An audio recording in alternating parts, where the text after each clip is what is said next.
আল্লাহ পাক আমাদেরকে হালালভাবে বিয়ে করতে বলেছেন।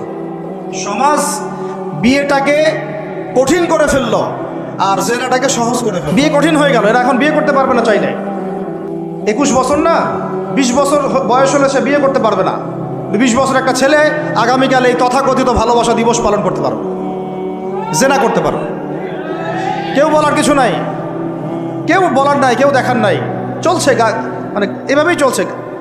সমুদ্রের পানিতে ভেসে গেছি আমরা। একটা মেয়ের বয়স 17 বছর, সে কালকে জেনা করবে। অগণিত মেয়ে কালকে 17 বছরের মেয়ে জেনা করতে পারে, আল্লাহ হেফাজত করুন। কিন্তু এ এখন বিয়ে করতে পারবে না। বিয়ে করতে গেলে সমস্যা। তাহলে চিন্তা করেন, পয়সার এক পিঠ যদি আপনি দেখান, অপর পিঠ দেখতে হবে। এক পিঠে যদি এই সমস্যা হয়, অপর পিঠে কী পড়তে সেটা দেখতে হবে, আমাকে বুঝতে হবে। বিয়ে কঠিন হয়ে গেল, জেনা সহজ হয়ে গেল। কিন্তু দেখেন প্রিয় ভাইয়েরা, আল্লাহ পাক শাস্তি বলেছেন 100 বেত্রাঘাত।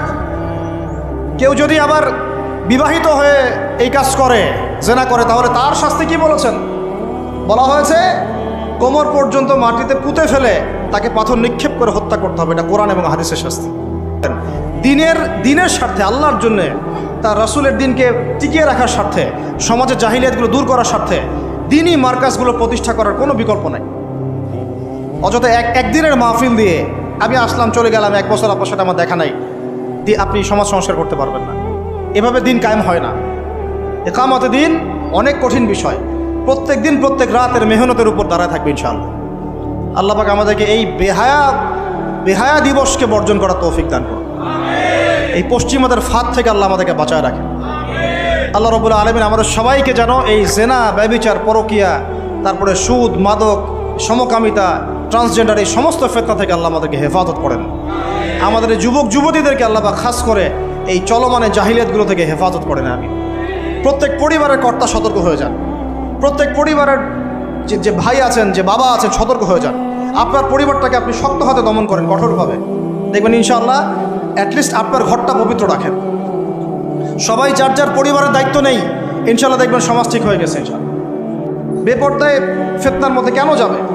আমার মেয়ে, আমি জন্ম দিলাম, আমি বড় করতেছি, আমি খাওয়াই, মানে আমি খাওয়াই বলতে মানে কি? আমরা উপার্জন করি, আমরাই খেতে খাওয়াই নাকি? আমরা ওসিলা না রিজিকের? আমরা কামাই রোজগার করে নিয়ে আসি।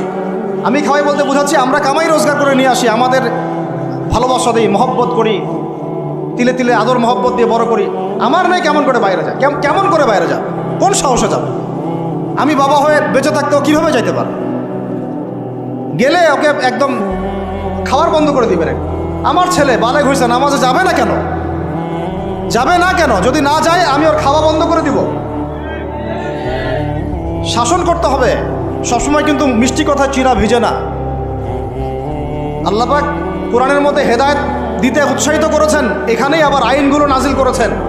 মানে সবসময় মানুষকে দাওয়াত দিয়ে বুঝিয়ে সুঝিয়ে কাজ হয় না, মাঝে মাঝে পিটানো লাগে না? শাসন লাগে না? লাগে। তো আমরা যদি আমাদের পরিবারের মেয়েদেরকে নিয়ন্ত্রণ করতে পারি, ছেলেদেরকে নিয়ন্ত্রণ করতে পারি, দেখবেন আস্তে আস্তে ইনশাআল্লাহ এটা কমে গেছে। সবচেয়ে বেশি ভালোবাসেন, মহব্বত করেন আমাদেরকে আমাদের রব। কে ভালোবাসে আমাদেরকে? আল্লাহ ছাড়া আসলে ভালোটা বাসেই বাকে। আমরা যে পবিত্র সম্পর্কের কথাও বললাম, এই যে স্বামী স্ত্রীর সম্পর্ক, স্বামী স্ত্রীর মধ্যে মহব্বত, পবিত্র সম্পর্ক, এটা হালাল, বৈধ। আল্লাহ পাক বৈধতা দিয়েছেন। একাধিক বিয়ে করে তাকে সমাজে বাঁকা চোখে দেখা হবে। কিন্তু এই পুরুষে যদি বিয়ে না করে বাইরে আরো 10টা মেয়ের সাথে অকাম কুকাম করে, তাকে কিচ্ছু বলা হবে না। বলেছি আমি, কোরআন একদিকে, সুন্নত একদিকে, ইসলাম একদিকে, সমাজ, এই সমাজের তাকদির খারাপ। এভাবেই নবী সাল্লাল্লাহু আলাইহি ওয়াসাল্লাম পেরেশান ছিলেন কিভাবে সমাজের মানুষকে ফেরানো যায়। আজকে আমরাও পেরেশান। আল্লাহ পাক সবার আগে আমাকে ইসলাহ দান করেন, আমার পরিবারকে দান করেন, আমাদের প্রত্যেক দিনই ভাই বোনকে দান করেন।